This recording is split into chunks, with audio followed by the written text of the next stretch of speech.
Hi everyone, so sorry about a few technical difficulties there. We are going to try and get Leti through this time, so hopefully it all works. If not, we'll reschedule this live for another time. If you didn't just join us before, who has a really interesting story. She was diagnosed with epilepsy just 1 week before uni, and she's here to tell you all about that. Hi Leti, how are you? Hi, sorry about that. I don't know, it wasn't working. That's okay. It was saying some Instagram updates needed to be done, but we're here now. It works. Glad to hear you're well as well. Thanks for Well, thank joining you us for having today. me. Really looking forward to kind of chatting to you about uni and your experiences. Just to start with, I wondered if you could share a little bit about kind of your diagnosis story and what happened and how that impacted your uni experience. Sure.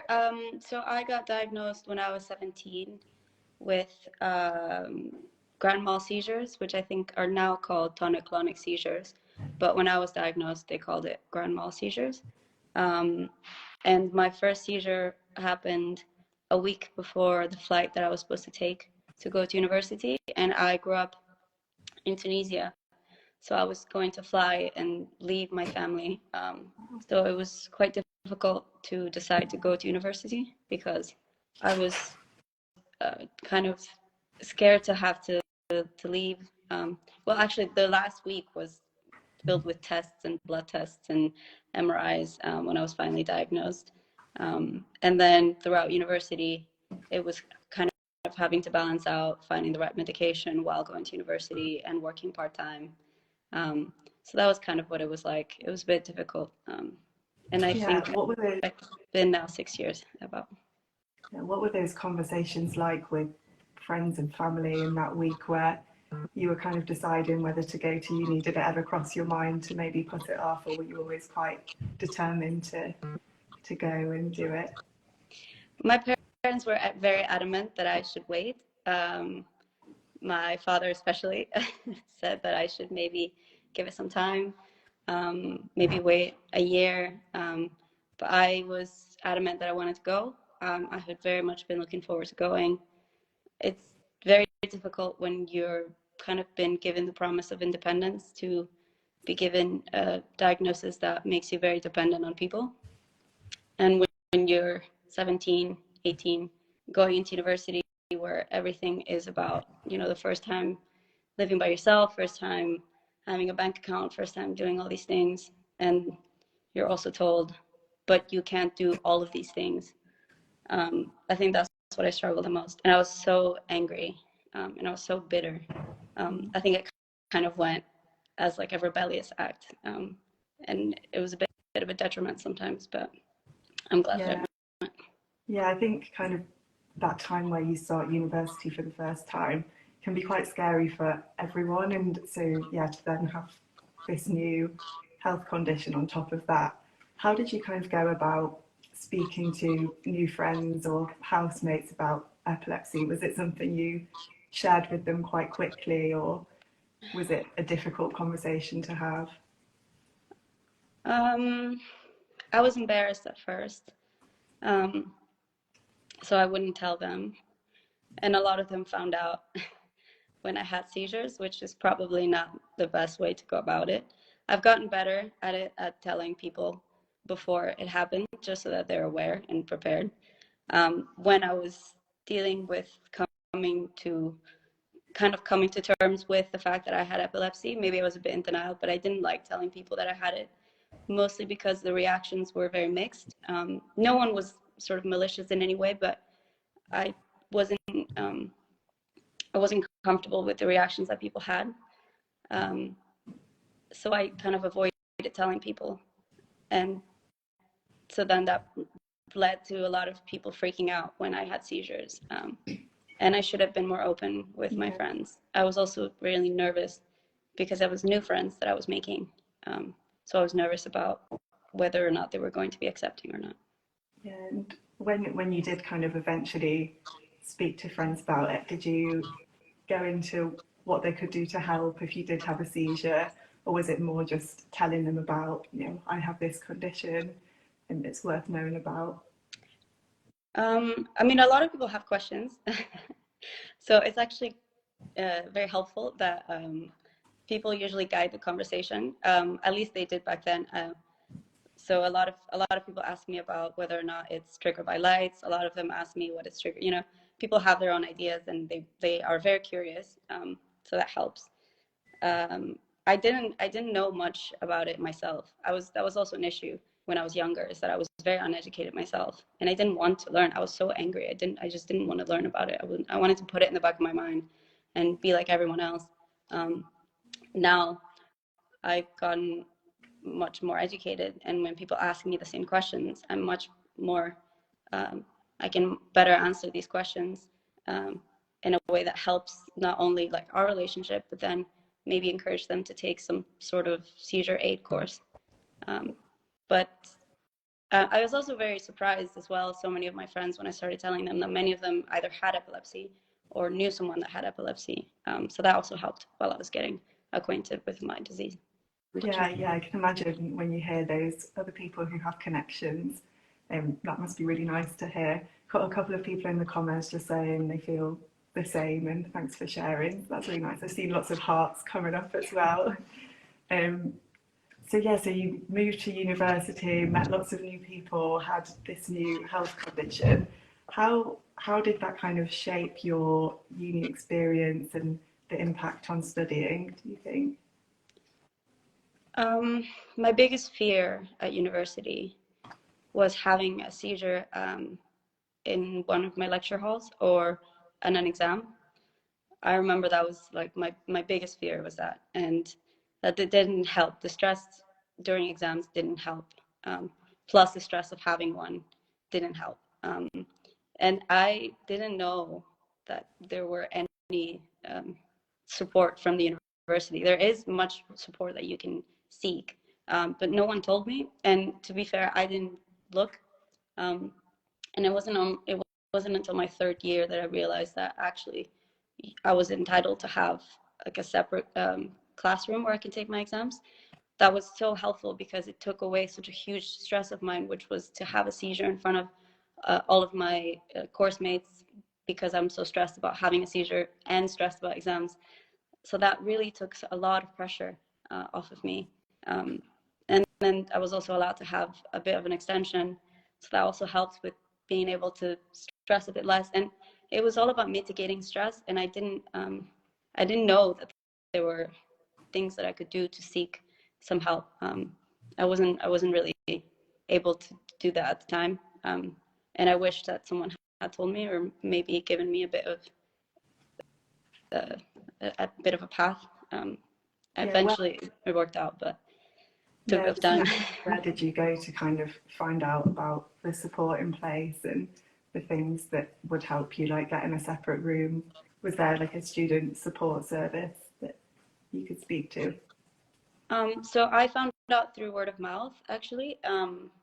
But there is, in my university, it was called DASS, which is a specific branch of the university that's for disabled students. And there's all kinds of accommodations that they have. So that was really helpful. And it all kind of depends on what specific needs anyone has. And it varies. Also, you have a counselor, and then they can also come up with a solution that works. So it's not a one size fits all. So that's also really helpful. Yeah, I think a few people in the comments are saying that they've had similar experiences, kind of not accessing the services. So definitely, if you are going to uni this September, or maybe you're already at uni but just don't know about it, it's definitely worth speaking to the university and seeing what's in place for you. Because I mean, from your experience, it sounds like it made a huge difference and took away a lot of those stresses. Was just out of interest, was stress something that you found impacted your seizures as well? It was stress and sleep. Yeah, I think stress was one of the main contributors, and alcohol as well, Yeah, which were the main ones. yeah, it's Which almost is like a bit of what a uni is, I guess. cycle. Yeah, yeah, you That's feel the stressed. victory of uni, I guess. um, I mean, you mentioned alcohol. I think it's definitely worth speaking about if we're talking about university. I think it's become kind of synonymous with uni life in a lot of ways, which isn't necessarily a good thing. How did you kind of manage that expectation that uni is about going out, drinking, nights out with friends, with your epilepsy? I imagine that was probably quite a difficult thing. I think it was at the beginning because I was kind of hiding it. Like I didn't want people to think I was different. I didn't want to. I wanted to have the uni again. Like I was so bitter. I wanted to have the uni experience, and I was so angry that I wasn't able to have it. And I was looking at all my friends, and they were able to do everything they wanted to do. They were able to live the life that they wanted, and I didn't understand why I was chosen or why I was so different. Why I was the one that was made to be different. And I wish that I had been a bit smarter sometimes. At the same time, though, I'm trying to be a bit more patient with myself and kind of put myself in my younger self's position. And like I can totally understand why I made the mistakes that I made. But I've now found a balance where I can be okay with going out with friends, but also knowing that they can stay out until 9 if they want to, but I probably shouldn't. It's probably not good. And it's a limitation, but like I think at the time I was longing for something that I knew I couldn't have, and that was the hardest thing. Yeah, no, it's I can imagine it's really difficult, and it's interesting what you say about kind of now you're more forgiving on yourself. I think that's definitely as you get older, there's not the desperation to go out so much. Someone saying something about stress and sleep. Did you find managing this at uni quite difficult, or? I think so. I mean, uni is not really a time where you are like sleeping 9 hours a day. I wasn't being as healthy, probably. I wasn't, and I think when you're younger, I think that's okay. You can do it, but if you have sort of a condition, you have a bit more expectations because there's more consequences. I wish I had been more honest with myself, with my friends, and with the support systems that I did have. So I could have spoken to my professors earlier. I eventually did, and they were very accommodating. So if I was saying that I was struggling or that I had a seizure, they were always very helpful. But for a long time, I didn't want to. I wasn't honest. I wasn't transparent. I was hiding it. I was embarrassed. It took me a long time to get to the point where I was able to reach out to the support system that I knew I could have. And I think that was the main journey that was the main hurdle, I would say. Yeah, and we were just spoken about stress and sleep, and I guess this kind of comes into it. But I know when we spoke the other day, were you doing your masters throughout lockdown? I wondered how kind of remote and online learning affected you, whether that was a good thing for you, whether it took some of the stress away and maybe helped with sleep, or whether you would rather it have been in person. It definitely helped. Yeah. In terms of sleep, and like it's just a lot more calm and everything slows down a bit. So I was doing my masters, but actually I went back to university again. And the only thing I would say that maybe hasn't caught up is now they're doing 24-hour exams, but that they don't have any accommodations for that. So they're very stressful, and there's like a window of time where things have to be finished, but there's still no accommodations for people that may need longer time or extensions or are susceptible to stress. And that's a relic of COVID that hasn't really been adapted to people that may have vulnerabilities. So I think that would be the only thing that I would flag that might need to be changed or fixed. 24-hour exams sound intense. I feel like you wouldn't be able to switch off for 24 hours. Talk about stress. It's very stressful. But I guess like off the back of that, one of the positive things is that we can watch lectures back now and seminars. So yeah, if you ever do need to miss a lecture because of a seizure, maybe, I'm sure if you speak to your professors, they'll be able to kind of give you recordings. So I guess that's one of the really positive definitely things of that. Very So when was it you graduated, Leti? Was it a couple of years ago now? Or? So I graduated my undergrad in 2019, and then I did a 2-year master and graduated in 2021, and then I did another master. I don't know why. In 2022. You really are the uni expert.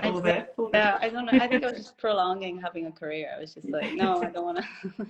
Did you manage to get all your graduation days? I didn't get my graduation day for 2021. I ended up having it in 2022.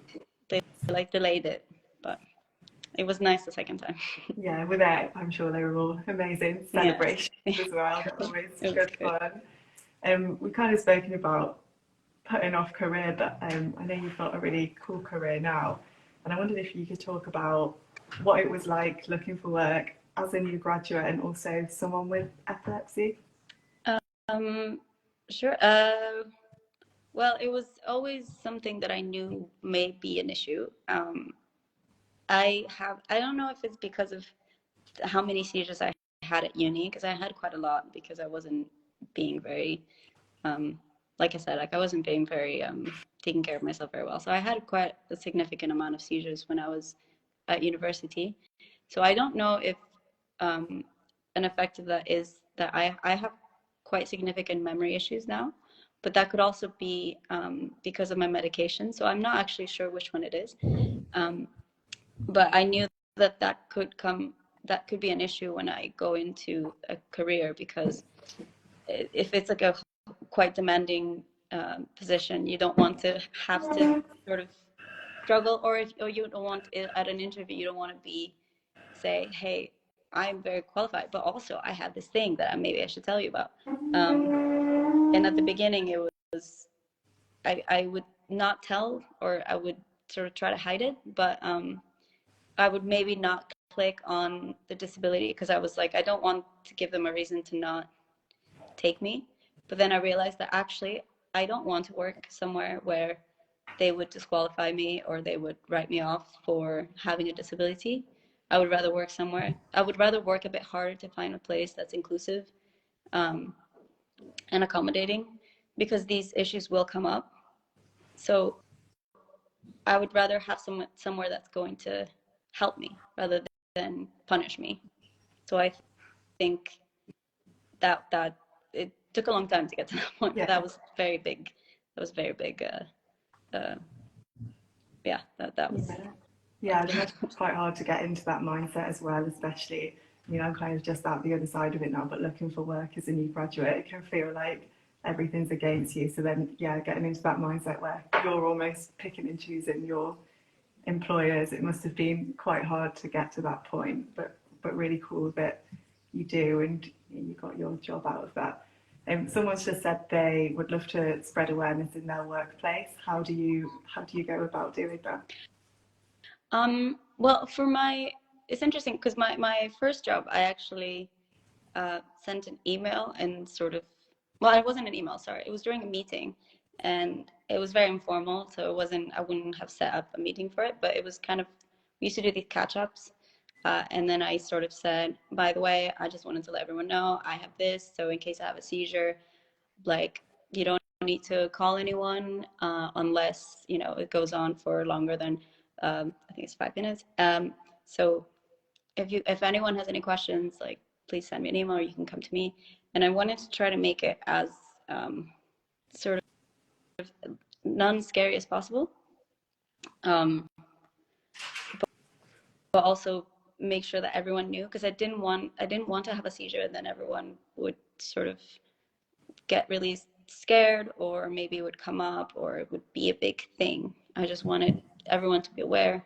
And then also if I were to have to miss work for some reason, then everyone would know, because seizure is a very scary word. So sometimes you say seizure and you say, sorry, I couldn't go to work, I had a seizure. And everyone's like, oh my God, are you okay? But if they already know you have epilepsy, then it's kind of softens the blow a bit. Yeah, it's really interesting that you say when you were going into work, you kind of wanted people to know about your epilepsy before you had your seizure, because it sounds like that's almost the opposite of what happened when you were at uni. Do you feel like you kind of learned from that experience? and I sort think of so, yeah. forward. You Yeah. preemptively soften the blow, I think. Yeah. Yeah. Someone's just asked if you don't mind sharing what is it that you do for work, and someone also asked earlier, what did you study when you were at uni? I studied humanitarianism, but now I'm working for an organization, and I'm working in external relations. That's amazing. But quite different, big, very Yeah, different. the big jump. If anyone else does have any questions for Leti, we've probably got about 5 minutes left on this call, so do drop them into the comments. We've got an amazing team behind us, feeding them all through to me. um, so I guess I wonder if you had any, going back to uni, any kind of real highlights of uni, anything, if we've got anyone about to start uni, anything you'd say, you should definitely go and do this while you've got the chance at uni. In terms like epilepsy related? Or just general student related. I would say try to join as many activities with like, if you're into sports or anything, try to get involved. I didn't do it my first 2 years, and I only did it at the end. And it definitely changed. You meet so many more people, and you do something, you focus on stuff that you like. And that's actually where I found out that I had the resources. So it actually did help in terms of epilepsy. But yeah, I would say that try to get a bit involved. It's always good. Yeah, it's always good to kind of meet people that's kind of outside of the nighttime going out culture as well, and meet people with similar interests. I would definitely say that's really good advice. Kind of, unless we have any other questions from anyone who's watching, one last question for you, and something we're looking to ask all our guests on this Lunchtime Live series is, what has epilepsy taught you? And that doesn't have to be uni or student related, that could just be anything. Big question, but I think it taught me patience and forgiveness. I think I've learned to forgive me for everything that I did in the past, but also to forgive, like to be more patient and forgiving with others. For I guess forgiving is a bit of just when I was younger, I used to get so upset and annoyed if people were to say the wrong thing, maybe, or sort of made a bit of like a insensitive comment or anything like that.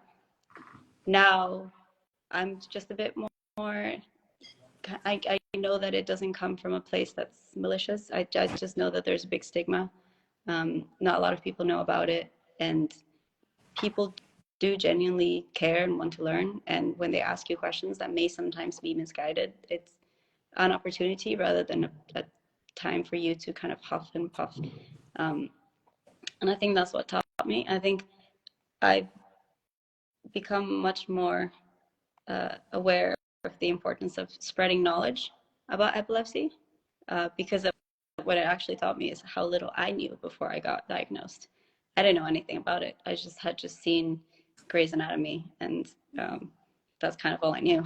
I didn't know anything about always it. the best depiction either. Yeah, that's literally all I knew. So I learned through having it, kind of a trial by fire. So I'm quite passionate about raising awareness on it. Yeah.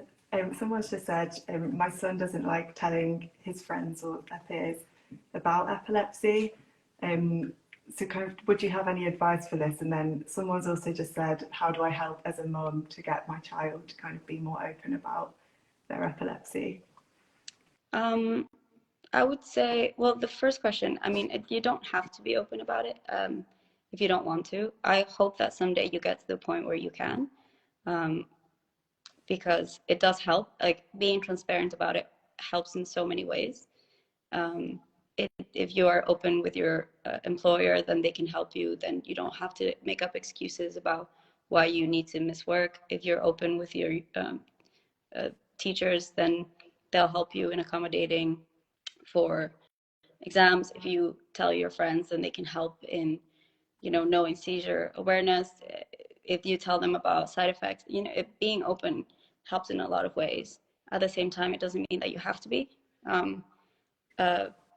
For the mother, I would just say patience. Like, I think it will come. It always does. It took me a very long time to become okay with being open and not being ashamed of it or not being angry about it. It took me a very long time. It took me also growing up. It took me not being an 18-year-old to not that I'm grown up at the moment, but being a 18-year-old at uni first year is very different from when you're like in your late to mid 20s, right? You have a very different perspective, and I think it just comes with time. Yeah, we might have some people watching who maybe don't have epilepsy or don't have a connection to epilepsy. Would you give any advice to someone who's maybe going to uni and has just met someone who has epilepsy, or one of their flatmates has epilepsy? What would you say people can best do to support those people? I would say try to just know what to do in case they have one is my most important. I always say that, like, you don't need to take a course because it always helps. But maybe just Googling like what the right thing to do is, because that's always just a healthy thing, a safety thing. And then just ask them what they might want. Do they want to talk about it? And if they say yes, then ask them questions. You can ask them about what it was like getting diagnosed. If they say no, then you can just respect that boundary. They don't need to talk about it. But honestly, I think asking is the most important thing. They'll tell you what they need. Yeah, I think that's really good advice. I think we've kind of come to the end of our half an hour. It's been so lovely chatting with you, and I feel like I've learned a lot. Hopefully people at home have too. To anyone who is watching, if you've just started uni or you're going back to uni, good luck. I hope your year goes well. I'm sure it will be great. We have lots of information and advice over on our website if you did want to check that out. And I mentioned before, I think it was when we had the tech difficulties, we do also have a student volunteering fair. So if anyone watching wanted to go find out more about opportunities available, I think if you search for Eventbrite and then search Epilepsy Action Student Volunteering Fair, or we'll drop the link in the comments, you can look at that through there. But thanks so much, Leti. It was lovely to speak to you. We've had loads of really positive comments coming up. It's been great. Thanks so much for everything. Thank you. Speak soon. Bye. Bye.